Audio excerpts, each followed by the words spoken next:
You're listening to the We Are Libertarians Podcast Network. Find all of our shows at wearelibertarians.com. Hey loves, Haley Steinfeld here. Let's be real. When I'm on the red carpet, everyone wants to know whose dress I'm wearing. But here's the thing. We're so focused on those details, we're missing something that's actually way more important. Breast health. It's wild. Breasts get so much attention, but they're still so ignored when it matters most. Don't know what I'm talking about? Tune in on February 9th and visit yourattentionplease.com. That's yourattentionplease.com. See you then. This episode is brought to you by LifeLock. During tax season, your personal info travels to a lot of places. Between payroll, your tax consultant, and the IRS. If your W-2 gets exposed, that's just the ticket for identity thieves. That's why LifeLock monitors millions of data points every second. If your identity is stolen, they'll fix it guaranteed or your money back. Don't let identity thieves take you for a ride. Save up to 40% your first year. Visit LifeLock.com/podcast. Terms apply. Hi, this is Vaughn. Welcome to WAL Daily. I am here with Paul Copeland. We are going to be discussing this crazy stuff that's been going on in Houston regarding this botched drug raid about 2 weeks ago. Hey, Paul. Hi, Vaughn. How's it going? It's going pretty good. Now, when this first came out, when this first happened, did you see any news articles about it 2 weeks ago? I did not see any mainstream media reports on this, no, but I did happen to see a lot of the liberty movement space talking about it in places like the Free Thought Project and other groups like that. Okay. Well, I remember seeing it at first, and the first thing I saw was 4 officers shot, 1 injured in drug raid. And how do you think the media portrayed that to start with? Well, I mean, obviously it was a heroic group of officers shot by, drug kingpins in the heart of Houston. Yep. There's very rarely a circumstance where it's ever a critical eye being pointed towards the police in these sort of cases. I know. So on January, we're going to go through a quick timeline of what happened and what was reported. So on January 28th and 29th, there were reports, the news started reporting on a drug bust where 4 officers were shot and 1 was somehow injured his knee. The officers were portrayed as brave, hardworking, honest officers putting their lives on the line to protect the community. And let me just give you a quote from the union president of the Houston Police Department. His name is Gamaldi. He says, "We are sick and tired of having targets on our backs. We are sick and tired of having dirtbags trying to take our lives when all we're trying to do is protect this community and protect our families." He then continued to say, "If you're the ones that are out there spreading the rhetoric that police officers are the enemy, just know that we've all got your number now, and we're going to be keeping track of y'all, and we're going to be making sure that we hold you accountable every time you stir the pot on our police officers. We've had enough, folks. We're out there doing our jobs every day, putting our lives on the line for our families." So this statement came out shortly after the story broke. That, I think, is what the news sources you mentioned first picked up on, was this statement by Mr. Gamaldi. Yeah, and I take exception immediately to the tone of, don't question us, don't question our motivations, and how dare you be critical of the police. Yep. And that is certainly the thing that very immediately sparked the interest amongst groups like the Free Thought Project, who, love them or hate them, they do take exception to this lionization of the police and the they do no wrong mentality that surrounds them very often. Yep. And I mean, this quote from Mr. Gamaldi sounds like a threat. We've got your number now. We're going to be keeping track of y'all, and we're going to hold you accountable every time you stir the pot on our police officers. What does that sound like to you? Does that just sound like a friendly banter? No, that's very that at its core is there to intimidate people who are critical of the police and who want to hold them to a higher standard. It's like, if you try to hold us to these standards, we're going to make life difficult for you. We're going to keep track of you. And it's funny because I don't think if he hadn't said what he said the way he said it, I don't know that as much scrutiny would have been focused on this case right away. Because the timeline that the police released shortly after the event occurred seemed to make sense. They said that a woman called in a complaint about her daughter doing heroin at the house about 2 weeks previous. The police sent an informant over to the house to buy some drugs. He bought some black tar heroin, says he saw lots of bags full of drugs throughout the house, and he specifies that he saw a 9mm semi-automatic handgun.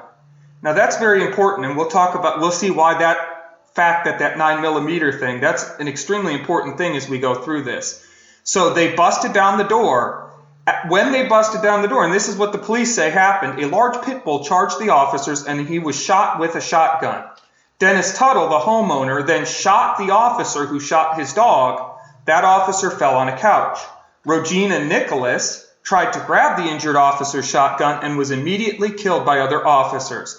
A shootout then commenced between Tuttle and the rest of the officers. At the end of the day, 4 officers were injured by gunfire, 1 injured his knee, and both Dennis Tuttle and Regina Nicholas were dead. Now, that sounds pretty legit on the face of it. Yeah, I mean, police executing a search warrant, going into a house of a suspected drug dealer, and are met with armed resistance. That sounds like, something that would happen in a drug enforcement situation.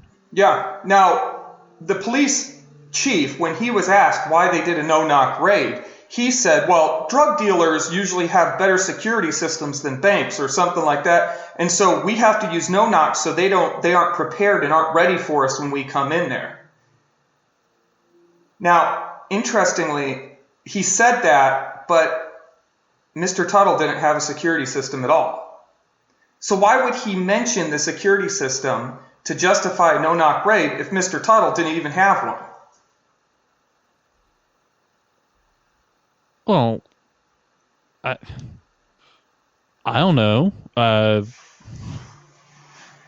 Doesn't it seem like he's implying that Mr. Tuttle had a security system, and that's why they had to do a no-knock raid?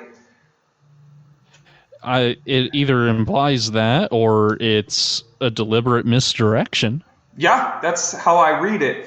So pretty quickly, some doubts started being raised. On January 29th, we have an article in KHOU 11 about how the neighbors of Mr. Tuttle were really confused as to what was going on, because the police were saying that, this was a known drug house. People were coming in and day out.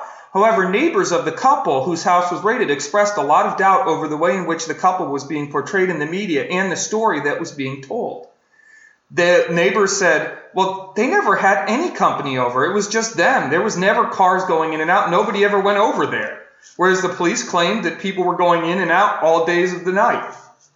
The neighbors also said, they were a very easygoing couple. They didn't bother anybody. And as I said before, there were no security cameras or fences, which kind of contradicts the implication that the police chief made that they had a security system, which is why they had to do a no-knock raid. So we start getting some talk back at that point. The neighbors just saying, this doesn't make sense, because they're not the type of people that'd be a drug house. We don't think that's a drug house. So why did the police say it was? And then on the 31st of January, the police released their search warrant to the public. And this is where we get a little bit. They say they got the tip 2 weeks before. They used an informant to make the drug buy. And then they claim to have found marijuana and an unknown white powdery substance at the scene. On this same day, the police chief does condemn the words of the union president, which I find kind of funny. Even the police chief realized Gamardi, I forgot his name, Grimaldi, even he realized Grimaldi stepped way over the line, and he wanted to back off because it was getting too much heat over that. Specifically, the chief said that anti-cop rhetoric had absolutely nothing to do with the officers being injured, and that many officers on the force were upset by Grimaldi's comments. So far, we're just starting to get a few niggling doubts, but nothing real concrete. Yeah. So, after the warrant was released, what eventually came out?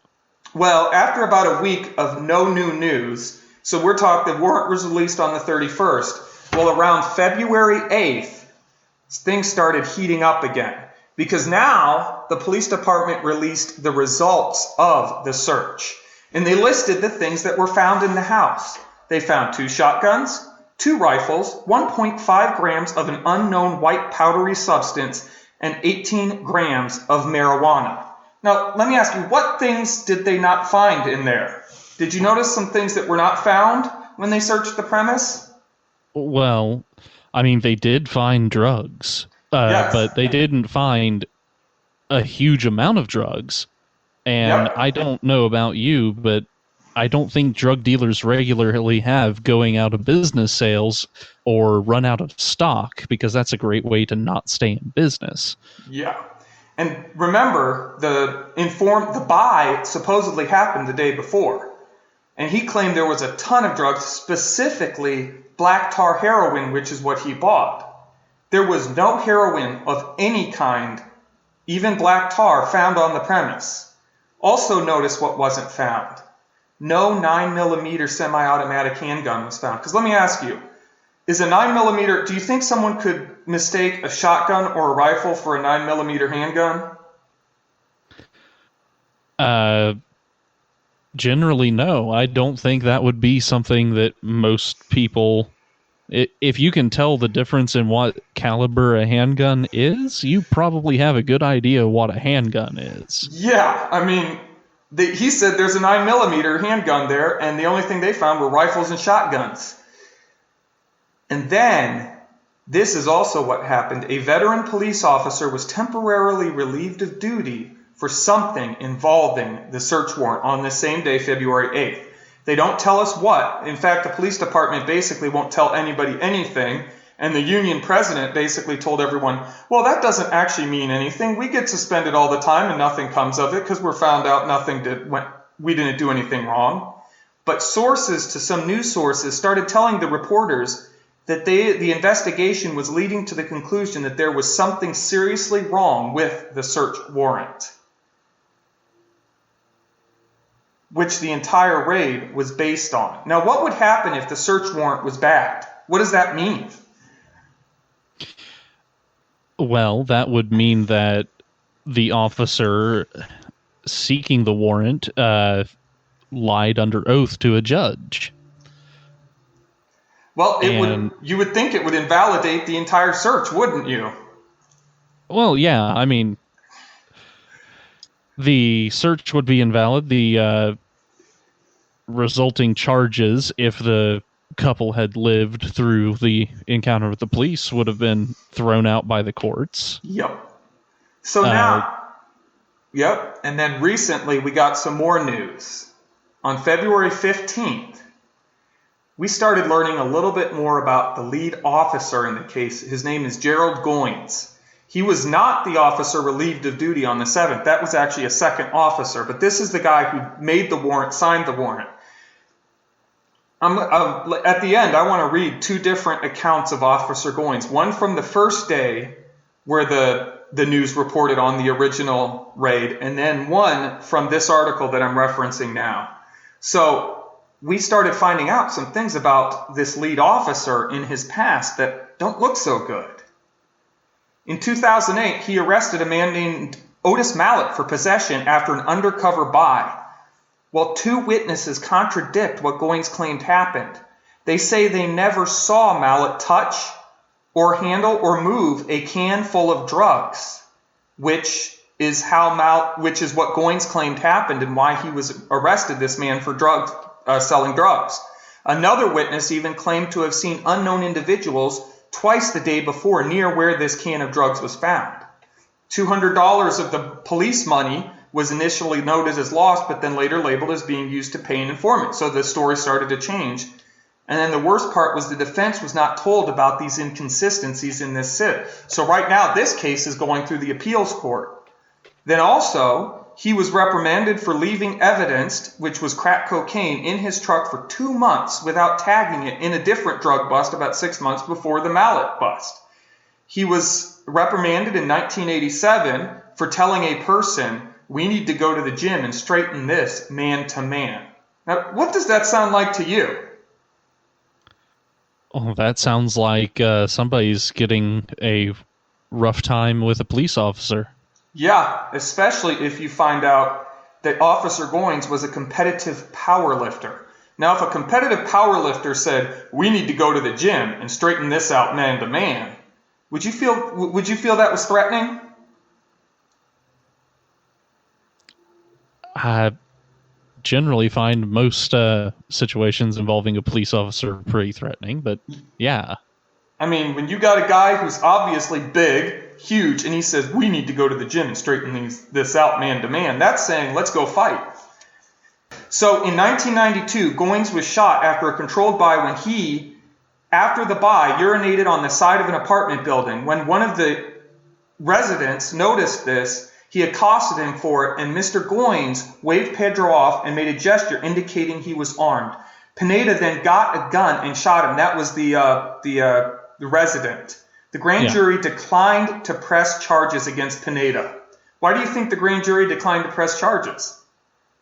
Well, I would imagine because he was taking an aggressive stance in that situation, and the resident felt unsafe.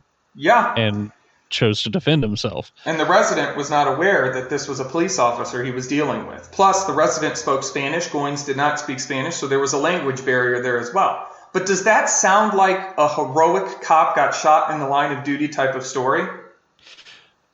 No, it sounds like somebody who was urinating in public, which is normally a sex crime and lands you on a sex offender registry, was confronted by a resident of the building he was peeing on. Yep. And his other shooting occurrence, this one, it's hard to see, this one could go either way. While undercover, he was cut off by a man by the name of Reginald Dorsey on the freeway. Words and hand signs were exchanged. After seeing a gun, Officer Goins called for backup and continued to chase the other vehicle. Dorsey, the man in the other vehicle, leaned out and began shooting at Goins, at which time Goins returned fire, killing Dorsey. That one, I could see that one being as legit. It's hard to say because we weren't there and we don't know all the details. But here's an interesting fact is that neither of those shootings were in Officer Goins' personal file, even though he was on duty as an undercover officer during both occurrences. And if you ask me, the second occurrence sounds a lot like somebody being involved in a road rage incident with his status as an officer being completely irrelevant to the situation. Well, yeah, I kind of agree there, but like I said, and so that one's suspicious as well. And he just got a whole history. He, after a relative of his said she was sexually assaulted, he went to the man's workplace and got into a physical confrontation with the man, which is not the way that he should have handled that if he wanted to take care of it the proper legal way. I don't know. That's, of all the things in this timeline, that's probably the one that I have the least problem with. Oh, I agree with the mentality and the emotion behind it, but this is supposedly a trained police officer. I mean, what he just did probably made the case harder to prove against the guy, if anything. It's going to hurt the legal case. It shows a lack of... professionalism? Word? Yes, professionalism and just awareness of what his actions are going to do. And he just took place in a lot of raids. So police chief, so this is the last thing I have on our timeline. Police Chief Art Acevedo has now admitted that the lead officer Goins lied about the buy in the warrant. The informant that was first identified as the buyer denied ever having bought heroin at the house in question, and also admitted that he was sometimes paid by Officer Goines for work that he never actually did. That's pretty damning right there, isn't it? Yeah. So I need you to say that you did this for me. Pretty much. And he even paid him for it. Said, here's $200 for this buy that you didn't actually do. So then they went back to the Goines, who cannot speak right now because he was shot in the throat in the raid. And he wrote down another name of a different informant that he used. So they went to that informant. The second informant said, well, I did do a buy on that day, but it was in this other place that's 5 miles away from the house in question. And thirdly, we find out that 2 bags of heroin were found in Goines' city vehicle. What does that sound like to you? At the absolute best, it sounds like a cop that is negligent in his duty and doesn't fill out his paperwork or log his evidence correctly.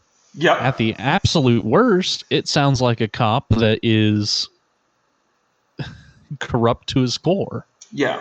And what's interesting, you said about him being negligent. Well, a quote from one of his coworkers who used to work as an officer, is now retired, said, he was a good narcotics officer. He's not corrupt, but he's lazy with his paperwork. He has a history of not doing his reports until afterwards. Now, maybe he's just lazy, but also maybe he's just waiting to figure out what facts he needs to fill in to make it work. So now we see the warrant used to validate the no-knock raid of the Tuttle's house was based on a lie. No drug buy was ever done at the house as far as we can tell. It seems that the lead officer made up the drug buy in order to justify the raid.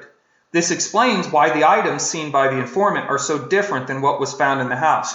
Now, in the most recent press briefing with the chief, what crimes do you think he said that this lead officer committed? I don't know. Basically just lying on the affidavit. And the chief actually used the quote, he says, I'm constantly telling my people, if you lie, you die. And the idea is if you lie on your paperwork, we're not going to support you. But I would think that he should be charged with a lot more than just lying on an affidavit, don't you? Well, lying on an affidavit,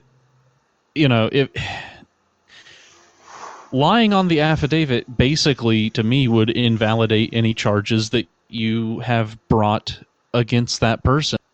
Yeah. And if it can be proven in any number of his cases, that calls into question every conviction that he has ever filed paperwork on.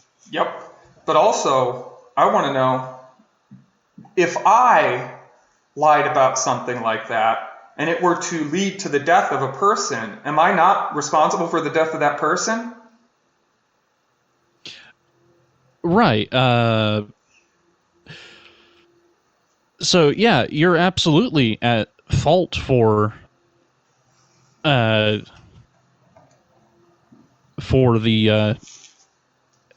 results in that case. Yeah, I wish, I'm hoping, we'll see what happens. I doubt it's going to happen, but I would like to see this officer charged for the deaths of these 2 people who died as a result of him lying on an affidavit to get an arrest warrant, a no-knock warrant, which are very dangerous and very deadly, because he's responsible for their deaths. Yeah. Unfortunately, it wouldn't be covered immediately in Texas law. I'm not sure if they have a felony murder statute, but even if they do, the penalty for filing a false police report is only a Class B misdemeanor. So it wouldn't fall under the felony murder doctrine. That's unfortunate. So one thing I wanted so do you have any, so that's the narrative. That's what happened in this case. And so it started out sounding like just a normal drug raid gone bad. A couple of officers got injured being brave and doing the thing that they're supposed to do. But now it's just a totally different scenario now that we found out more information. So I think that teaches us a few things. Number one, we have to be careful about believing everything we see in the first article about something that happens. We need to wait for more information, because the first story sure is a lot different than the last story, isn't it? Right. And I think if we look at this in the larger context of the entire war on drugs, how many people has this officer alone put away? That is a really good question. He's been the guy's been in the narcotics department at the Houston Police Department for, I believe, 30 some years. Right. And, even if a fraction of the cases that he has been involved with are fraudulent, how many people has he been putting away falsely? And if we look at the country as a whole, how many other officers, let's say he's just one in a department of a few hundred officers. One out of a few hundred officers can victimize thousands of citizens with false arrests and pumped up conviction numbers. Yep. So do you have any closing thoughts before we close? I think I'm going to continue this idea. I want to talk about this idea of why I think this type of stuff keeps happening in another WAL Daily. But do you have any closing thoughts about what we've talked about today? No, not anything super expansive, but I do hope that this case continues to develop and that justice is served in this case, because not only did this, if it indeed all falls on this one officer, not only did he end up costing the lives of 2 citizens who took up arms in order to defend themselves from people they didn't expect to be police officers or didn't have any idea why they might be being raided. But he also put the lives of 3 of his other officers on the line for this. Well, actually more than just the 3. There were about 15 or 20 officers involved in this raid. It's just 3 others were injured besides him. Right. And if I were this officer and this were coming out in this way, I would be looking for a new job or taking early retirement, because there is no way as a police officer I would want this guy. I wouldn't be answering any call for distress that he's putting out. I'd be finding something else to do. There's a very important car that needs pulled over right now. I'm busy. Yep. Well, for my closing thought, I just want to compare between how this lead officer was described by the Houston Chronicle on January 31st, which is the first day which is when the story first started coming out, and then how he was described on February 15th in the same newspaper. The first article says the case agent, a father, competitive weightlifter, and youth football league referee was shot previously in the line of duty in 1992 and 1997. He has a passion for the job. He loves the city, said Doug Griffith, an HPOU vice president and former gang officer who had worked with the officer extensively. He's a workout fanatic. He's a huge guy. The officer was struck in the cheek in the 1992 incident following a narcotics raid. In 1997, he was shot while pursuing a man in a car chase through Bel Air, in which he shot and killed the other man. In 2002, while off duty, he shot a man who tried to rob him as he walked to his apartment with his young daughter, according to Chronicle archives. So although it mentions all 3 of the shootings that he was involved in, even one that we didn't talk about, and it made them all sound good. But now, in the February 15th article, it describes a completely different man. It says, the undercover case agent in the January 28th Pecan Park raid has been involved in multiple shootings, racked up a smattering of written reprimands, faced several lawsuits, and is currently accused of fabricating a drug deal and lying about it in court to win a conviction against a man who has long maintained he's innocent, according to a Houston Chronicle review of internal police records and court documents. Through it all, the longtime narcotics officer consistently racked up glowing reviews and praise from his supervisors, who called his work impressive and wrote that he set a good example for the new officers in the squad, according to police records. That's two completely different descriptions of two different people. And we already talked about two of those shooting incidents. The one where it says he was struck in the cheek in a 1992 incident following a narcotics raid. But as we saw earlier, he was urinating on the side of a building after the narcotics raid was completely over and threatened a man by pointing to his gun.